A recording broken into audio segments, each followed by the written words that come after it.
ఆమేన్.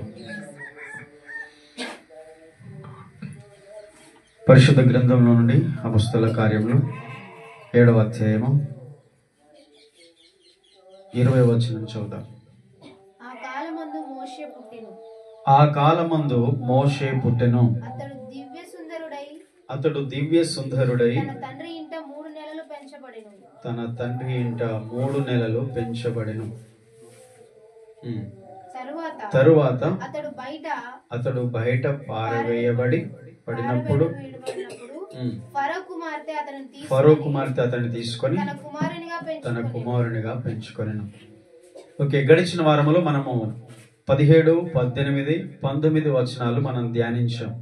అయితే ఆ 3 వచనాల్లో మనం నేర్చుకున్నది ఏంటంటే, యోసేపు తన తండ్రి అయిన యాకోబు అలాగే యోసేపు సహోదరులు మన పితరులందరూ కూడా ఐగుప్తుకు వెళ్ళిన తర్వాత వారు చనిపోయిన తర్వాత జరిగినటువంటి పరిస్థితులు, అనగా యోసేపుకు తర్వాత మోషేకు మధ్యలో జరిగినటువంటి సంఘటనలు. మోషే పుట్టుకకు మునుపు అంటే ఇశ్రాయేలీయులు ఐగుప్తులో కొన్ని వందల సంవత్సరాలు ఉన్నారు. దేవుడిచ్చిన వాగ్దాన కాలం సమీపిస్తుంది. ఇక దేవుని ప్రజలు ఐగుప్తులోంచి విడిపించబడే సమయం ఆసన్నమవుతుంది. విమోచన, విడుదల అనేది వారికి సమీపిస్తున్నది. మోషే పుట్టుకకు ముందు, యోసేపు చనిపోయిన తర్వాత మధ్యలో జరిగిన సంఘటనలు ఎన్నో ఉన్నాయి. అయితే బైబిల్లో కొన్ని రాయబడ్డాయి. బైబిల్లో రాయబడిన కొన్ని విషయాల గురించి మనం నేర్చుకున్నాం. అయితే చివరి దశలో యోసేపును ఇశ్రాయేలీయులను ఎరుగని ఒక ఫరో వచ్చాడు, రాజు. ఆ రాజు దేవుని బిడ్డలను బాధ పెడుతున్నాడు. ఐగుప్తులో ఇజ్రాయెల్ను చాలా కష్టపెడుతున్నాడు. వారితో వెట్టి పనులు చేపిస్తున్నాడు. దాన్ని బట్టి వారు ఇక కృంగిపోయి దేవునికి మొర పెట్టారట. దేవుని యొద్దకు వారి మొర చేరెను. దేవుని యొద్దకు ఆ మొర చేరినప్పుడు ఇక దేవుడు స్పందించాడు.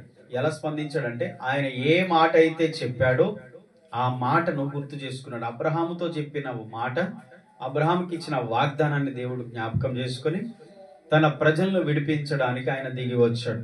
ఈ విషయాలన్నీ మనం ఇక నిర్గమకాండము చదువుతాం. ఇక మోషే పుట్టుకను గురించి ఈరోజు మనం ధ్యానం చేద్దాం. కొన్ని వచనాలు. ఆ కాలమందు మోషే పుట్టెను. ఆ కాలమందు అంటే మరలా మనం ఇప్పుడు మాట్లాడుకున్న విషయాలు గుర్తు చేసుకోవాలి. ఏ కాలము? ఐగుప్తులో ఇజ్రాయేలు ప్రజలు ఇబ్బంది పడే కాలం. అదిగా దేవుని బిడ్డలు బాధపడుతున్నటువంటి ఆ టైంలో మోషే పుట్టాడు.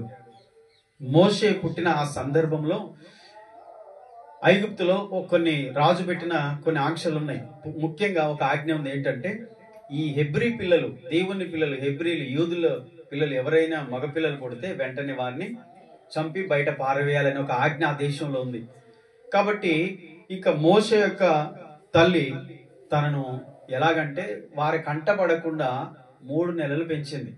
3 నెలలు పెంచి మోషేను తర్వాత ఒక నదిలో, జమ్ము పెట్టిలో పెట్టి నదిలో విడిచిపెట్టింది. ఈ విషయాలు మనము నిర్గమకాండము 2వ అధ్యాయము 1 నుండి ఒక్కసారి చదువుదాం. ఒకసారి రిఫరెన్స్ తీసి చదవండి. చదివితే మనకు ఆ విషయాలు కొంచెం క్లియర్గా అర్థమవుతాయి. నిర్గమకాండం 2వ అధ్యాయము 1వ వచనం చదువుదాం. లేవి వంశస్థుడు ఒకడు వెళ్ళి లేవి కుమార్తెను వివాహం చేసుకునేను. ఆ స్త్రీ గర్భవతి కుమారుని కని వాడు సుందరుడై ఉండుట చూచి 3 నెలలు వాని దాచెను. తరువాత ఆమె వాని దాచలేక వాని కొరకు ఒక జమ్ము పెట్ట తీసుకొని దానికి జిగట మన్నును కీలును పూసి అందులో ఆ పిల్లవాణిని పెట్టి ఏటి ఒడ్డున జమ్ములో దాన్ని ఉంచగా వానికి ఏమి సంభవించినా తెలుసుకొనుటకు వాని అక్క దూరముగా నిలిచి ఉండెను. ఇది మనం ఇంతకుముందు చెప్పుకున్న విషయం. ఆ కాలం ఉందంటే ఫరో ఆజ్ఞ పెట్టిన కాలం. మగపిల్లల్ని చంపి బయట పారవేయండి, యూదుల పిల్లల్ని అని చెప్పిన ఆ టైంలో మోషే పుట్టాడు. అయితే వారి కంట పడకుండా 3 నెలలు తన తల్లి ఈ కుమారుణ్ణి పెంచింది. తండ్రి తల్లి దాచిపెట్టారు. ఆ తర్వాత మనం చదివిన లేఖనంలో ఉన్నట్టుగానే ఆమె వాని కొరకు ఒక జమ్ము పెట్ట తీసుకొని దానికి కీలును పూసి, జిగటమును కీలును పూసి అందులో ఆ పిల్లవాడిని పెట్టి ఏటి ఒడ్డున జమ్ములో దాన్ని ఉంచగా పెట్టింది. ఇక నదిలో వదిలేసింది. అయితే మోషే అక్క, అంటే ఈ పిల్లవాని యొక్క అక్క మిరియాం, ఆమె ఏం సంభవించదో చూద్దామని కనిపెడుతుందట. సరే, ఇదంతా మనం చదువుకుంటూ పోతే సమయం ఎక్కువైపోతుంది. ఏం జరిగిందంటే, ఫరో కుమార్తె తన పనికత్తలతో స్నానానికి వెళ్ళిందట ఏటి వద్దకి. ఈ ఫరో రాజు కుమార్తె వెళ్ళినప్పుడు ఆమెకు ఆ జమ్ము పెట్టె కనిపిస్తే దాన్ని తెప్పించి చూడగానే అందులో ఒక అందమైన బాలుడు కనపడ్డాడు. అదే కదా స్టెఫన్ చెప్తున్నాడు, అతడు సుందరుడై ఉండెను అని. చాలా అందంగా ఉన్నాడు. అయితే వెంటనే వీని నా కొరకు పాలిచ్చి పెంచాలి, నా కొరకు సాదాలి, నా కొరకు ఇతన్ని పెంచండి అని చెప్పేసి ఆమె కోరుకున్నది. అయితే ఆ ఫరో ఇంటికి తీసుకొచ్చి ఫరో ఇంట్లోనే మోషేను పెంచడం జరిగింది. అదే అతన్ని సాదడానికి పెంచడానికి కూడా ఒక దాదిని తీసుకురమ్మని చెప్పారు. ఆ దాది ఎవరో కాదు, ఈ పిల్లవాని తల్లే, మోషే తల్లే. ఈ విషయం మనకు చరిత్రలో అర్థమవుతా ఉంటాయి. ఇక మనం ఇందులోంచి కొన్ని విషయాలు మనం ఖచ్చితంగా ఈరోజు నేర్చుకోవాలి. మోషే జననము దేవుని ప్రణాళికలో భాగమే. ఆమె అలాంటి పరిస్థితులలో మోషే పుట్టాడంటే మోషే ఊరికనే పుట్టలేదు, ఒక ఉద్దేశం చేత పుట్టాడు. ఒక మనిషిని దేవుడు కలగజేసే విధం, లేకపోతే ఒక మనిషిని దేవుడు పుట్టించే విధము మనం అర్థం చేసుకుంటే ప్రతి మనిషి ఎడల దేవునికి ఒక ప్రణాళిక ఉంది అన్న విషయాన్ని మనం నేర్చుకోవాలి. ఇర్మియా ప్రవక్తతో దేవుడు చెప్పిన మాట, ఇర్మియా గ్రంథం 1వ అధ్యాయం 5వ వచనంలో రాయబడింది ఏంటంటే, నేను గర్భములో ఉండగానే నిన్ను ఎరిగి తిని అంటాడు. అంటే దేవుడు ఇక్కడున్న మనందరి జీవితంలో ప్రతి మనిషి పట్ల ఒక ప్రణాళిక ఉంది, ఒక ఉద్దేశం ఉంది. కాకపోతే ఆ ఉద్దేశం నుండి తప్పించబడేటట్టు అపవాది ప్రతి మనిషిని తప్పిస్తూ ఉంటాడు. దేవుడు నరులను యథార్థవంతులుగా పుట్టించను, కానీ వారు వివిధ తంత్రాలు కల్పించుకొని త్రోవ తప్పి పోతా ఉన్నారు. దేవుని ప్రణాళిక మోషే పట్ల ఉంది కనుకనే మోషే ఒక ఉద్దేశంతో పుట్టాడు. మోషే దేవుని ప్రణాళికలో ఉద్దేశంలో ఉన్నాడన్న విషయాన్ని మనం నేర్చుకోవాలి. ప్రజలు బానిసత్వంలో ఉన్నప్పుడు దేవుడు తన సేవకుని పంపించాడు. ఆమేన్, హల్లెలూయా. ప్రజలు బానిసత్వంలో ఉన్నప్పుడు దేవుడు తన సేవకుని పంపించాడు అన్న విషయం మనకు అర్థమవుతుంది. తర్వాత వచనం చదువుదాం, 21వ వచనం. తర్వాత అతడు బయట పారవేయబడినప్పుడు ఫరో కుమార్తె అతన్ని తీసుకొని తన కుమారునిగా పెంచుకొనెను. తర్వాత 22వ వచనం. మోషే ఐగుప్తుల సకల విద్యలను అభ్యసించి మాటల యందును కార్యముల యందును ప్రవీణుడై ఉండెను. అతనికి 40 ఏండ్లు నిండా వచ్చినప్పుడు ఇశ్రాయేలులైన తన సహోదరులను చూడవలన బుద్ధి పుట్టెను. అప్పుడు వారిలో ఒకడు అన్యాయమును అనుభవించుట అతడు చూచి వానిని రక్షించి బాధపడిన వాని పక్షమున ఐగుప్తుని చంపి ప్రతీకారము చేసెను. తన ద్వారా తన సహోదరులకు దేవుడు రక్షణ దయచేసిన సంగతి వారు గ్రహింతురని అతడు తలంచెను గాని వారు గ్రహింపరైరి. ఇక మోషే పెద్దవాడయ్యాడు. పెద్దవాడు అవడమే కాదు, ఐగుప్తులో ఉన్న సకల విద్యలను అతడు అభ్యసించాడట. 22వ వచనం మనం చదువుకున్నాం. 22 సకల విద్యలను అభ్యసించి ప్రవీణుడయ్యాడు. ఫరో కుమార్తె యొక్క కుమారుడుగా పెంచబడుతున్నాడు. ఐగుప్తులో పెరుగుతున్నాడు, ఫరో ఇంట్లో పెరుగుతున్నాడు. అయితే ఐగుప్తు దేశంలో ఉన్నటువంటి విద్యలు, సకల విద్యలన్నీ కూడా అతడు నేర్చుకున్నాడు పెద్దవాడైనప్పుడు. అయితే అతడు హెబ్రీయుడైన విషయం అతనికి తెలుసు. హెబ్రీయుడైన విషయం అతనికి తెలిసి ఆ ఐగుప్తులో తన ప్రజలను తను చూస్తున్నప్పుడల్లా అతడు రాజకుమారుడిగా ఉన్నాడు, కానీ తన ప్రజలు బానిసత్వంలో ఉన్నారు. తనకు తెలుసు ఆ విషయం, తల్లి చెప్పి ఉంటది ఖచ్చితంగా. అప్పటికి మోషేకు వయసు వచ్చింది, యవనస్తుడే, దరిదాపుగా 40 సంవత్సరాలు ఐగుప్తులో పెరిగి ఉంటాడు. చరిత్ర చూస్తే మోషే జీవితం 3 భాగాలుగా చేయబడింది. మోషే బ్రతికిన సంవత్సరాలు 120 సంవత్సరాలు. 120 సంవత్సరాల్లో 40 సంవత్సరాలు ఐగుప్తులో పెరిగాడు. ఆ ఐగుప్తు నుంచి బయటికి వెళ్ళిన తర్వాత అరణ్యములో తన మామ దగ్గర మిద్యాను దేశంలో 40 సంవత్సరాలు పెరిగాడు. 80 ఏళ్ళు వచ్చినప్పుడు దేవుడు సేవకు పిలిచాడు. దేవుడు దర్శించినప్పుడు 80 సంవత్సరాలు. ఆ తర్వాత 40 ఏళ్ళు ఇజ్రాయెల్ ప్రజల అరణ్యంలో కనాను దేశం వైపు ఆయన నడిపిస్తూ వెళ్ళాడు. తన జీవితం 120 సంవత్సరాలు 40 3 భాగాలుగా చేయబడింది. అంటే సుమారుగా ఇతనికి 40 ఏళ్ల వయసు వచ్చినప్పుడు అతడు పెద్దవాడై తన ప్రజల దురవస్థను ప్రతి దినం కూడా చూస్తున్నాడు. ఐగుప్తు దేశంలో ఉన్నాడు, ఫరో కుమారుడిగా ఉన్నాడు, రాజకుమారుడిగా ఉన్నాడు. అయినా సరే నేను రాజకుమారుడిగా ఉన్నాను, నేను ఫరో ఇంట్లో ఉన్నాను, కానీ నా ప్రజలు బానిసత్వంలో ఉన్నారు, వారిని ఏ విధంగానైనా నేను రక్షించాలని అనుకున్నాను. తన సొంత ఆలోచన కావచ్చు, కానీ దేవుని ప్రణాళికలో ఉన్నాడు కనుక తనకు ఆ భారం కలిగింది. హల్లెలూయా. దేవుని ప్రణాళికలో ఉన్న ప్రతి ఒక్కరికి కూడా తన కుటుంబ విషయంలో భారం ఉంటది. దేవుడు ఏర్పరచుకుంటున్నాడు, దేవుడు నన్ను ఏర్పరచుకున్నాడు, దేవుడు నన్ను పిలిచాడు, దేవుడు నా పట్ల దేవుని ప్రణాళిక ఉందనేది మనకు అర్థమైతే, మనకు అర్థమైన కొన్నిసార్లు కాకపోయినా మనం దేవుని ప్రణాళికలో ఉంటే నశించిన ఆత్మల గురించిన బాధ భారం మనకుంటది. ఆమె మోషే జీవితాన్ని మనం గమనిస్తే సకల విద్యలో ప్రవీణుడై ఉన్నాడు, అభ్యసించాడు. సకల విద్యలు, విద్యలే కాదండి, మాటల యందు కార్యముల యందు కూడా అతడు ప్రవీణుడంట. మాటల యందు కార్యముల యందు తాను నేర్చుకున్నటువంటి విద్యలన్నిటిలో కూడా, సకల విద్యల్లో తాను ప్రవీణుడుగా ఉంటున్నాడు. అన్నిటిలో ఆరితేరిన వాడిగా ఉంటున్నాడు. లోక జ్ఞానము, లోక సంబంధమైన వాటి విషయంలో మోషేకి ఏమీ తక్కువ లేదు, కావలసిన అన్ని ఉన్నాయి. కనుక 40 ఏండ్లు నిండినప్పుడు ఇజ్రాయేలైన తన సహోదరులను చూడాలని బుద్ధి పుట్టింది. ఐగుప్తు దేశంలో రాజు ఇంట్లో ఉన్న ఇజ్రాయెల్ ప్రజలు ఆ దేశంలో ఒక ప్రాంతంలో ఉంటున్నారు, ఒక ప్రాంతంలో ఉంటున్నారు. ఆ రాజు నగర్ నుండి తన ప్రజలను చూడాలని తనకు బుద్ధి పుట్టి వెళ్ళాడంట. వెళ్ళినప్పుడు తన సహోదరులను చూడాలని బుద్ధి పుట్టి, అప్పుడు వారిలో ఒకడు అన్యాయం అనుభవించుట అతడు చూచి వారిని రక్షించి బాధపడిన వారి పక్షంగా ఐగుప్తుని చంపి ప్రతీకారం చేశాడు. తన జాతి వాళ్ళు హెబ్రీలు అలాగే ఐగుప్తుల మధ్య ఒక ఇద్దరి మధ్య గొడవ జరుగుతుంది. తాను చూసి తన సహోదరునికి అన్యాయం జరుగుట చూసి వెంటనే ఐగుప్తుని చంపాడు. ఐగుప్తులో ఉంటున్నాడు, ఫరో ఇంట్లో ఉంటున్నాడు, ఫరో కుమారుడుగా ఉంటున్నాడు. అయినా తన సహోదరుల పక్షంగా తనకు రోషం వచ్చి తన సహోదరునికి అన్యాయం జరుగుతుందని చెప్పి ఐగుప్తుని చంపేశాడు మోషే. తను చంపి తన సహోదరునికి మేలు చేసి తాను ఏమనుకుంటున్నాడు? 25వ వచనం, తన ద్వారా తన సహోదరులకు దేవుడు రక్షణ దయచేయుచున్న సంగతి వారు గ్రహింతురని అతడు తలంచాడు, కానీ వారు గ్రహింపలేదు. ఇక్కడ ఒక సందేశం మనం లోతుగానే నేర్చుకోవాల్సిన విషయం ఉంది. ఐగుప్తు రాజభవనంలో దేవుడు మోషేకు శిక్షణ ఇచ్చాడు. మోషేకి ఏం తక్కువ లేదు, సకల విద్యలో ప్రవీణుడై ఉన్నాడు, రాజకుమారుడిగా ఉన్నాడు. కానీ తన సహోదరుల పట్ల అతనికి భారం ఉంది. దేవుడు వాడుకునే వ్యక్తికి ఆధ్యాత్మికంగా మరి అన్ని రకాలుగా ముందే శిక్షణ ఇస్తాడు, అనుభవాలు ఇస్తాడు.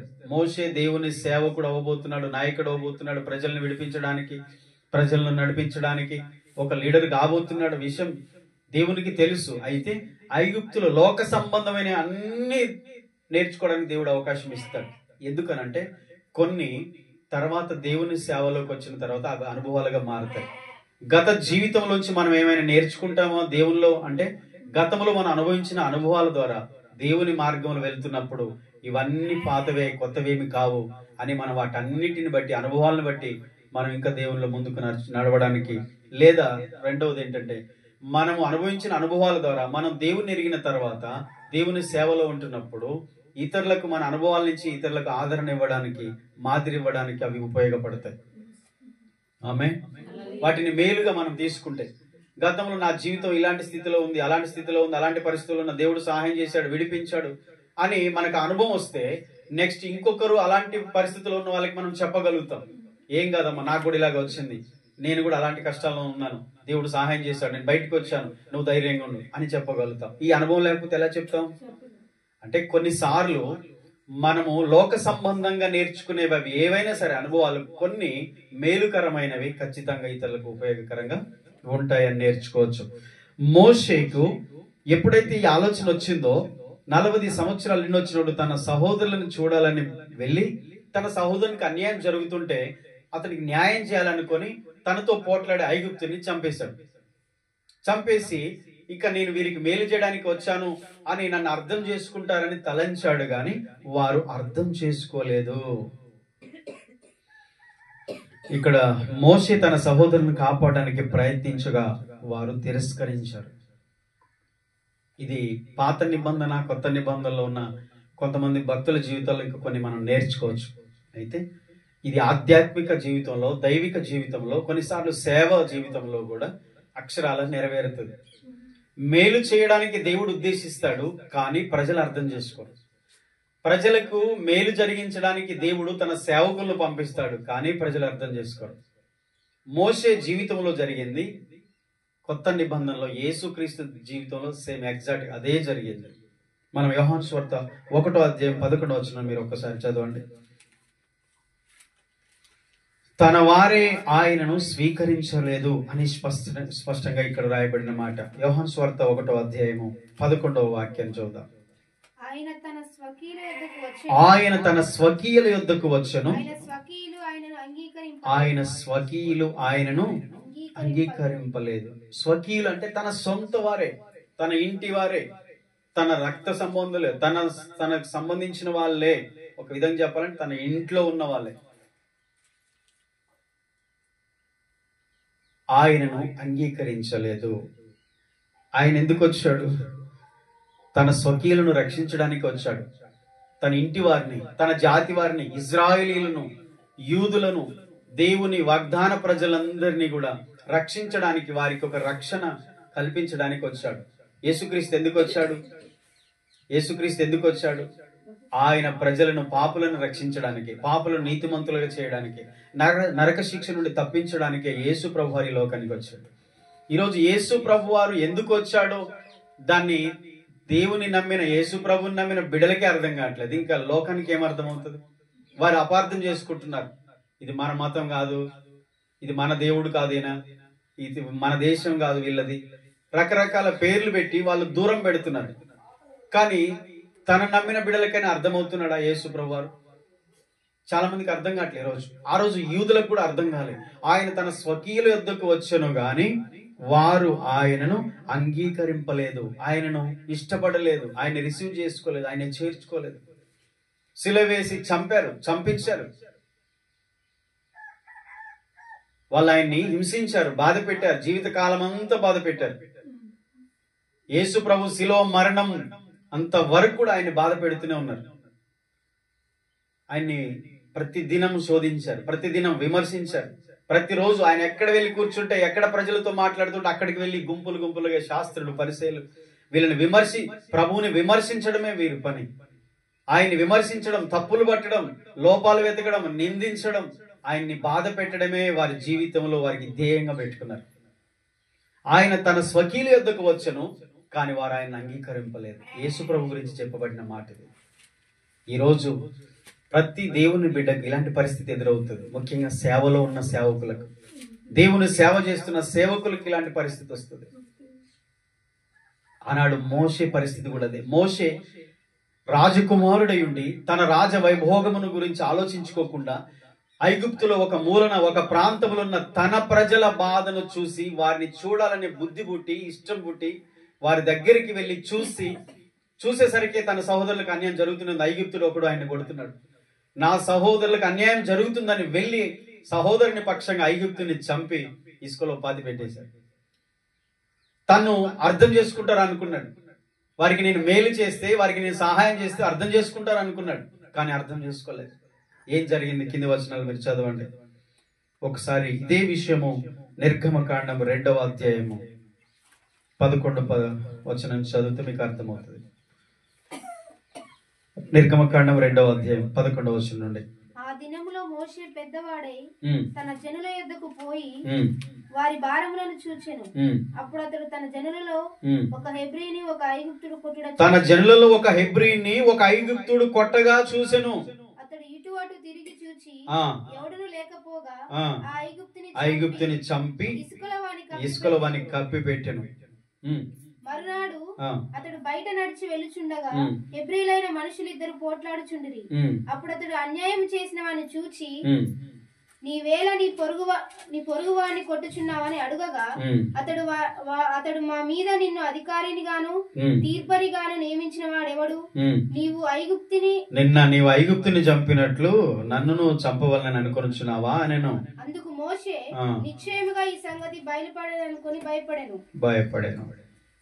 చాలు. తర్వాత అక్కడ నుండి ఇక అదే లాస్ట్. ఐగుప్తును విడిచి పారిపోయాడు మోషే. ఏం జరిగింది? నిన్నటి దినమున తన సహోదరునికి అన్యాయం జరుగుతుంటే చూసి ఐగుప్తుని చంపేశాడు.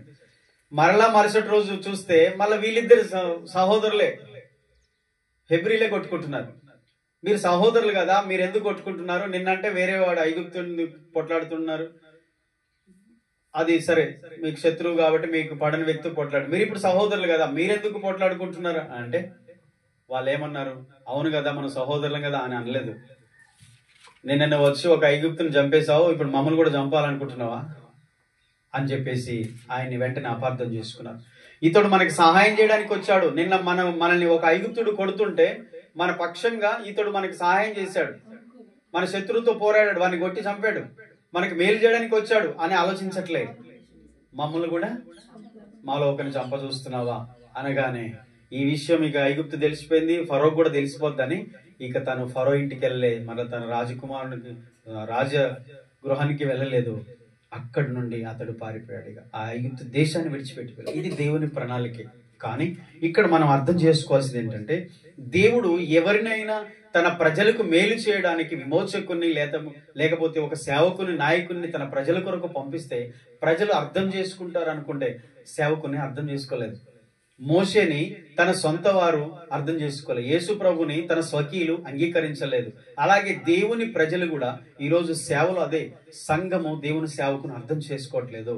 మన డబ్బు కోసం వచ్చాడు, మన సమస్తం మన దగ్గర అన్ని తీసుకోవడానికి వచ్చాడు, లేకపోతే సంపాదించుకోవడానికి వచ్చాడు, లేకపోతే ఏదో ఒక రకంగా రకరకాలుగా సేవకుని అపార్థం చేసుకుంటున్నారు తప్ప నిజమైనటువంటి బిడ్డలు, నిజమైన క్రైస్తవులు, నిజమైన సేవకులను అర్థం చేసుకోవట్లేదు. ఇది ఒక బాధాకరమైన విషయం. అందుకనే మోషేను గురించి మనం నేర్చుకునే ఒక 2-3 విషయాలు ఉన్నాయి. దేవుడు మనల్ని పిలిస్తే మొదటి ప్రయత్నంలో అందరూ అంగీకరించరు. కానీ తర్వాత దేవుడు మోషేని నిలబెట్టి, దేవుడు మోషే ద్వారా జరిగించిన పరిచర్యని బట్టి ప్రజలందరూ ఆ తర్వాత అర్థం చేసుకున్నారు. తర్వాత కూడా అనుమానించారు కొంతమంది, కానీ కొంతమంది నిజముగా దేవుడు పంపిన సేవకుని అర్థం చేసుకొని ఆయనతో ఏకీపించి వారు వాగ్దాన దేశంలోకి వెళ్ళినట్టుగా తర్వాత చరిత్ర మనం చూస్తాం. అనుమానించిన వాళ్ళు, అవమానించిన వాళ్ళు, నిందించిన వాళ్ళు, విమర్శించిన వాళ్ళు, హేళన చేసిన వారు, ఒకసారి అయితే దాతాను, కోరాహు, అభిరామ్ అనేటువంటి వాళ్ళు గుంపు కూడా అయిపోయారు. 250 మంది మోషేకు విరోధంగా ఒక గ్రూప్ కూడా తయారైపోయారు. అయినను వారు నిలబడలేదు. సజీవంగా భూమి నెరలు విడిచి వాళ్ళు మింగేసింది. అంటే దేవుని ప్రణాళికలో మనం ఉంటే, దేవుని ప్రణాళికలో ఉన్న వ్యక్తిని మనం అర్థం చేసుకుంటాం. నిజంగా దేవుణ్ణి ప్రేమిస్తే దేవుడు పంపిన వ్యక్తిని కూడా మనం అర్థం చేసుకోగలుగుతాం.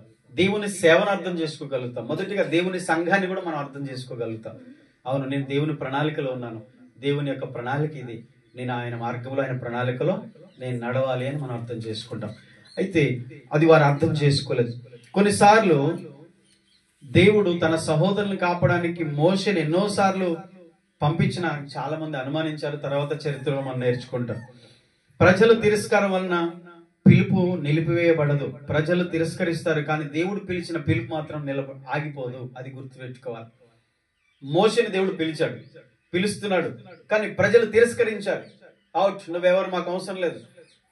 నిన్న ఐగుప్తుని చంపినట్టు మమ్మల్ని చంపాలనుకుంటున్నావా? మాకు నీ సహాయం అక్కర్లేదు, నువ్వే మాకు చెప్పాల్సిన అవసరం లేదు అని వారు అతి తెలివిగా ప్రవర్తించి మోషేని రిజెక్ట్ చేశారు.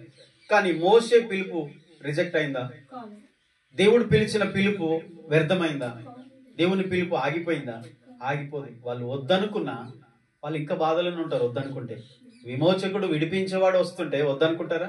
మనకు బోధించేవాడు, దేవుని మార్గంలో నడిపించేవాడు వస్తుంటే వద్దనుకుంటారా? దేవుడు పంపిన వ్యక్తిని మనం కాదంటే తర్వాత పరిస్థితి ఏంటి? యేసు ప్రభువు మాకు వద్దు అని అనుకున్న వాళ్ళ పరిస్థితి ఏంటి? తర్వాత చీకటే కదా, నరక యాతనే కదా. నాకు రక్షణ వద్దు అని రక్షణను తిరస్కరించే వ్యక్తి తృణీకరించుకుంటూ పోతే నరక శిక్షను అనుభవించక తప్పదు కదా. యేసు మాకు అవసరం లేదు అనుకున్న ప్రతి ఆత్మ పరిస్థితి ఏంటి? ఎంత దయనీయంగా ఉంటుంది చివరి ముగింపు. వారి జీవితం ఎంత అంధకారం, వారి ఆత్మ నరకంలో యాతన పడాల్సిన పరిస్థితే కదా. వారు అర్థం చేసుకోలేదు. కానీ దేవుని పిలుపు ఆగిందా? దేవుని పరిచర్య ఆగిందా? యేసు ప్రభు వచ్చిన పని ముగించకుండా ఆగిందా? ఆయన చనిపోయాడు, ప్రజలందరి కొరకు ప్రాణం పెట్టి చనిపోయి తిరిగి లేచి సజీవుడుగా ఉన్నాడు. ఆ తర్వాత అనేకులు రక్షించబడ్డారు. సరే, ఆయన కాదన్న వాళ్ళు ఫస్ట్ లో కాదన్నా, కానీ ఆ తర్వాత వారందరూ కూడా రక్షించబడ్డట్టు, వారి కుటుంబీకులు కూడా యేసు ప్రభు చనిపోయి తిరిగి ఆరోహణమై వెళ్ళిపోయిన తర్వాత ఆయన సహోదరులు ఉన్నారే, మరియకు పుట్టిన వాళ్ళు, వాళ్ళే గొప్ప సేవకులయ్యారు. యేసును దూషించిన వాళ్ళ తర్వాత యేసు కొరకు సాక్షులుగా నిలబడ్డట్టు చరిత్ర చెప్తుంది.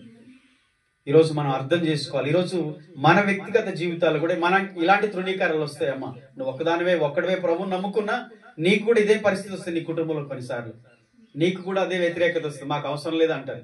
ప్రార్థన చేస్తాయా నీ కోసం? నాకు అవసరం లేదు నీ ప్రార్థన అంటారు. అవునా? అంటారా? అనరా? మన స్వకీయులే అంగీకరించారు, మన ఇంట్లో మనల్ని అంగీకరించారు. నువ్వు ప్రార్థన చేసినా, దేవుని స్తుతించినా, దేవుని బిడ్డగా నిలబడినా నిన్ను రిజెక్ట్ చేసే పరిస్థితి ఉంటదేమో, కానీ ఒక రోజు తప్పకుండా వారు దేవుని తెలుసుకుంటారు. ఆమేన్. వారందరూ కూడా రక్షించబడతారు. ఇదే అనుభవం ఒక విశ్వాసికి, ఒక సేవకునికి కూడా ఎదురవుతా ఉంటది అన్న విషయాన్ని మనం నేర్చుకోవాలి. ఇంకా స్టెఫన్ ఏం చెప్తున్నాడు ఇక్కడ అంటే, ఈ 22వ వచనం నుండి 29 వరకు ఈరోజు మనం కంప్లీట్ చేసేద్దాం. 29 వరకు కంప్లీట్ చేద్దాం. 25 చదివాం కదా, 26 చదుదాం. 26 కూడా ఆల్రెడీ చదివేస్తాం. 27 అయినను తన పొరుగు వానికి అన్యాయం చేసిన వాడు మా మీద అధికారినిగా తీర్పుగా నేను నియమించిన వాడేవాడని చెప్పి ఆ రోజు మోషేను వారు ప్రశ్నించారని ఇక్కడ స్టెఫన్ చెప్తున్నాడు. నీవు నిన్న ఐగుప్తుని చంపినట్టు నన్ను చంపదలుచున్నావా అని అతన్ని త్రోసివేశాను. చివరి 29 వచనం. మోషే ఆ మాట విని పారిపోయి మిద్యాను దేశములో పరదేశేయండి, అక్కడ 2 కుమారులను కనండి. ఓకే, చాలు, ఈ రోజు వరకు ఇది సరిపోతుంది. ఇదంతా కూడా 25 నుంచి 29 వరకు కూడా మనం చదువుకున్నాం, ఆల్రెడీ చెప్పుకున్న విషయాలే. మోషే వాళ్ళకి సహాయం చేయడానికి వచ్చినప్పుడు వాళ్ళు తిరస్కరించారన్న విషయం. మరి ఇప్పుడు స్టెఫన్ ఆ సందర్భాన్ని ఎందుకు చెప్తున్నాడంటే, చివరి మాట గమనించండి. ఇశ్రాయేలీయులు మోషే అధికారాన్ని లేకపోతే మోషే అధికారి కావడాన్ని, నాయకుడు కావడాన్ని ప్రశ్నించారు, తిరస్కరించారు. ఇప్పుడు యేసు విషయంలో కూడా యూదులు అదే చేశారు. యేసును సిలువేయండి, సిలువేయండి, సిలువేయండి అంటే ఈ మెస్సేగా అంగీకరించట్లే. యూదుల రాజు అంటే ఒప్పుకోవట్లే. మరియమ్మ కుమారుడు, వడ్డాన్ కుమారుడు, ఫలాని వాడు, వాళ్ళు తెలుసు, వాళ్ళ తండ్రి తెలుసు, ఆయనేంటి మాకు నాయకుడు, ఆయనేంటి మాకు సేవకుడు, ఆయనేంటి మాకు చెప్పేది అని యేసును చులకన భావంతో చూస్తున్నారు. అసలు రిజెక్ట్ చేస్తున్నారు. దేవుడు పంపించాడు మీకోసం, నో మాకు అవసరం లేదు, సిలువేసి చంపండి. అవసరమైతే ఆ దొంగ ఉన్నాడుగా, బందిపోటు దొంగ బరబ్బను విడుదల చేయండి, కానీ యేసును సిలువ వేయండి అన్న ప్రశ్నతోటే యేసును సిలువ వేయించి చంపేశారు. పేతురు ప్రసంగంలో అదే చెప్పాడు. మొదటి 2, 3 అధ్యాయాలు, 4 అధ్యాయాలు కూడా చదివాం మనం.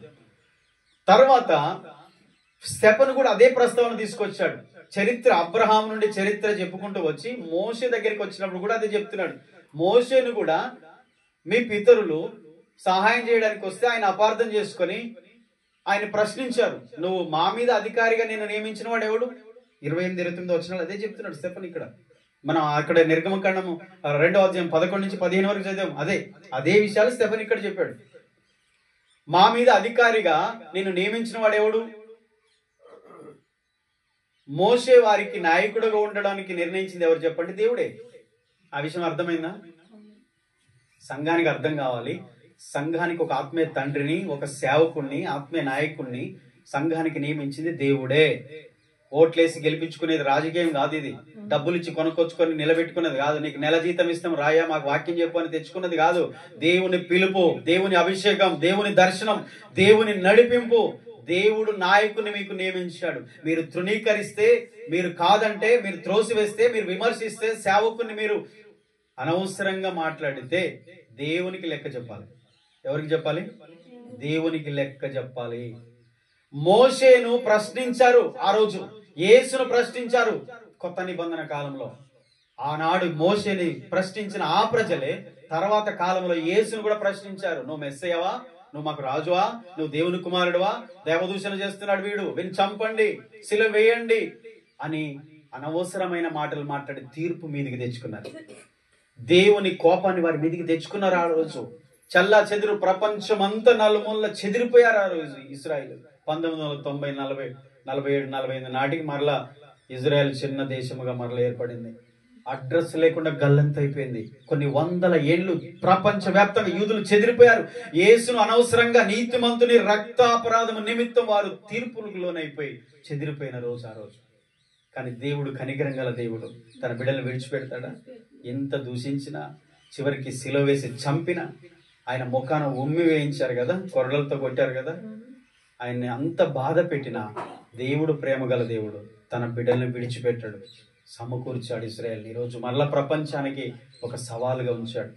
ఇజ్రాయెల్ ప్రపంచానికి ఏం సంభవించబోతుందో ఇజ్రాయెల్ గురించి ప్రతిదినం న్యూస్ చూడాలి, మనం అర్థమైపోతుంది. ఇజ్రాయెల్ దేశంలో ఏం జరుగుతుందో, ఇజ్రాయెల్ చుట్టూ ఏం పరిస్థితులు ఏం జరుగుతున్నాయో చూస్తే అర్థమైపోతుంది ప్రపంచానికి ఏం జరగబోతుందో. దేవుడు అలాగ నియమించాడు.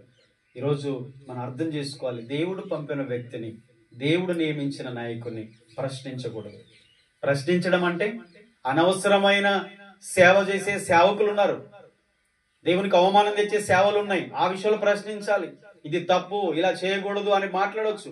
కానీ వాక్యానుసారంగా జీవించే జీవితాన్ని, ఒక వాక్యానుసారమైనటువంటి సేవను లేకపోతే సేవకుని మనం ప్రశ్నించి అనవసరంగా సహకరించకుండా విమర్శించడం అనేది అది మనకు మంచిది కాదు అనే విషయం నేర్చుకోవాలి. అందుకనే స్టెఫన్ ఇక్కడ తీసుకొచ్చాడు. ఇప్పుడు మోషేను ఆ రోజు వాళ్ళు ఎలాగ ప్రశ్నించారో, ఏమన్నారో, యేసు ప్రభును కూడా అదే పరిస్థితి తీసుకొచ్చారు. మరి లోకంలో దేవుని బిడ్డలకి ఇలాంటి సవాలు ఎదురైతే నీకు కూడా అదే ప్రశ్నలు వస్తాయి. అనవసరమైన పనికి ఒక ఉపయోగం లేని వ్యక్తి కూడా బాధ పెట్టే పరిస్థితి వస్తుంది. ఇంకొంతమంది బెదిరిస్తారు, ఇదిగో నువ్వు దేవుని నమ్ముకున్నా, నీకు అవి తీసేస్తాం, నీకు రేషన్ రావు, ఆధార్ కార్డు పోతుంది, నీకు ఉద్యోగం రాదు, మీరు క్రైస్తవులా? అనవసరమైన ప్రశ్నలు వేసి మనల్ని భయపెట్టే వాళ్ళు ఉంటారు. భయపడకండి, దేవుడు మనల్ని పుట్టించాడు, దేవుడు మనల్ని నడిపిస్తున్నాడు. ఈ లోక సంబంధమైన ఏ ఉచితమైనటువంటి మనకు ఏవి లేకపోయినా కష్టం చేసుకొని బ్రతికొచ్చు, ఏ పనైనా చేసుకొని బ్రతికొచ్చు. కానీ అనవసరమైన ప్రశ్నలకు లొంగిపోయి దేవుని రక్షణను పోగొట్టుకోవద్దు.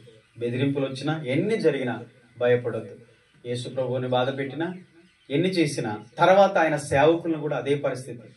ఇప్పుడు ఈ స్టెఫన్ ఉన్నాడు, ఈయనను కూడా అలాగే చివరికి ప్రసంగం అంతా అయిపోయిన తర్వాత ఇక వారును ఆయన మాటలకు ఎదురు చెప్పలేక, ఆయన వేసినటువంటి ప్రశ్నలకు జవాబు చెప్పలేక, ఆయన జ్ఞానమునకు దేవుడు తనకిచ్చిన ఆత్మ సంబంధన జ్ఞానానికి ఎదురు చెప్పలేక స్టెఫన్ని రాళ్ళతో కొట్టి చంపేశారు.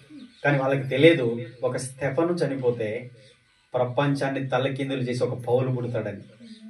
స్టెఫను గురించి అర్థం కాక అడ్డమైన బోధలు చేస్తారు కొంతమంది. స్టెఫను గురించి, స్టెఫను జీవితం గురించి, స్టెఫనుకున్న దర్శనం, స్టెఫనుకున్న అభిషేకం, స్టెఫను పట్ల దేవుని ప్రణాళిక, సంఘము ఆవిర్భవించడానికి, సంఘము పునరావృతం చెందడానికి, సంఘము విస్తరించడానికి ఒక పౌలు అనేవాడు రాబోతున్నాడు.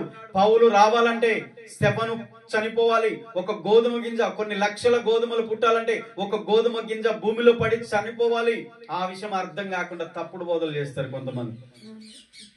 స్టెఫను విషయంలో వంటలు చేయమంటే ఓవర్ యాక్షన్ చేసుకుంటూ పోయి ఈయన ప్రసంగం చేశాడు, అందుకే చచ్చాడని చెప్తాడు అర్థం కాని సేవకుడు.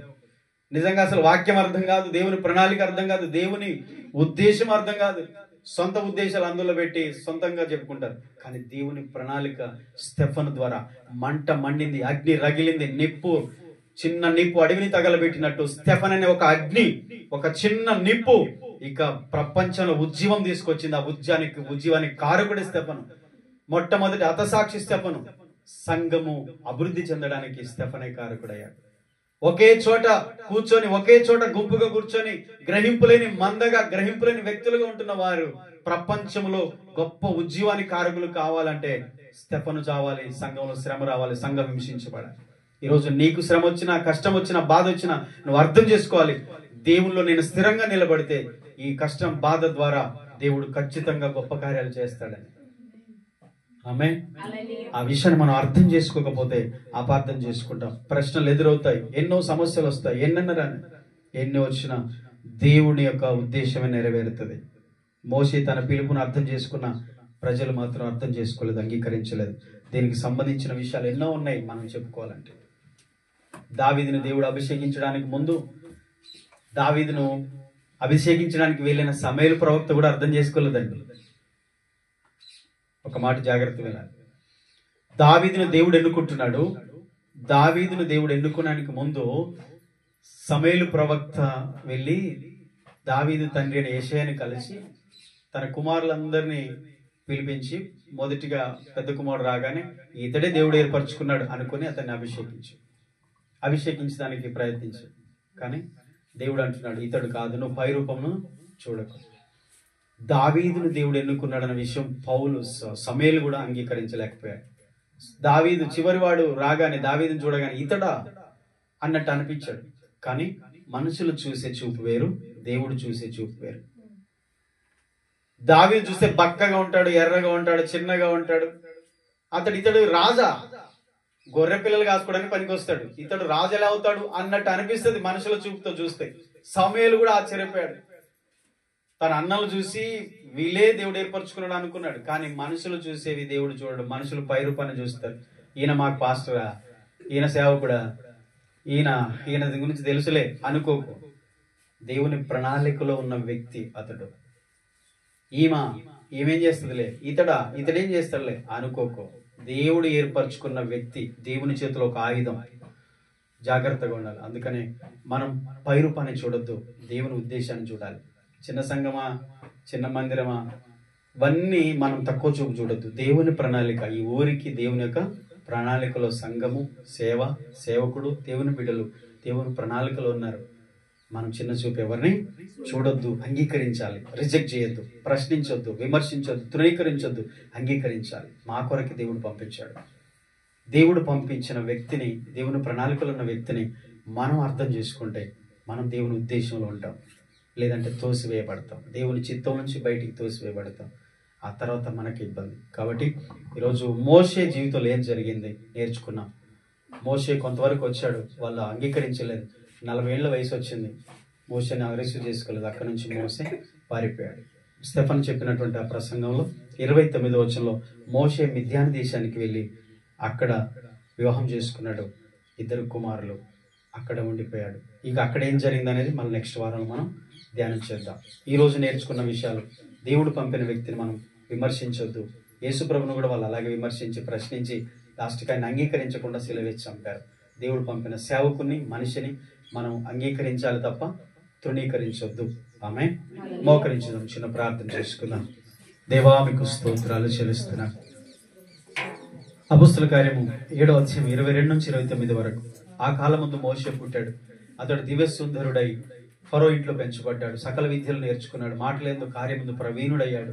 ఆ తర్వాత రాజకుమారుడిగా నేను ఉంటున్నాను, కానీ నా ప్రజలు బానిసత్వంలో ఉన్నారని వాళ్ళు చూడాలని వెళ్ళాడు. అయ్యా, వారికి అన్యాయం జరుగుతుంటే వారికి సహాయం చేద్దాం అనుకున్నాడు, కానీ వారు అంగీకరించలేదు, అర్థం చేసుకోలేదు, అపార్థం చేసుకున్నారు, మోషేని తృణీకరించారు.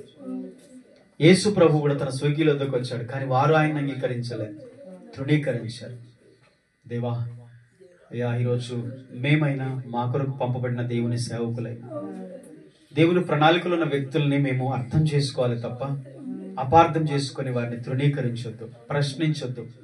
వారిని ప్రభా మేము వ్యతిరేకించకూడదు తండ్రి. మా మేలు కొరకు పంపించిన మనిషిని మేము బాధ పెట్టొద్దు అన్న విషయాన్ని మేము నేర్చుకున్నాం. అయ్యా, ఈరోజు మా జీవితాలకి మాటలు అన్వయించుకోవడానికి సహాయం చేయండి. ప్రతి ఒక్కరు కూడా నోరు తెరిచి ప్రార్థన చేద్దాం. దేవా, దేవా, మా మేలును కోరి నువ్వు పంపించే సేవకులైనా, దేవుని ఏర్పాట్లు ఉన్న మనిషి అయినా ప్రభా, మేము నీ సేవను, మనిషి సేవకుని అర్థం చేసుకొని దేవా మేము నీ మార్గంలో నడవాలి. నేను తృణీకరించొద్దు, వ్యతిరేకించొద్దు, విమర్శించొద్దు. ప్రభా, మాకు సహాయం చేయండి, సహాయం చేయండి దేవా. ప్రతి ఒక్కరు కూడా ప్రార్థనలో ఏకీవించుదాం.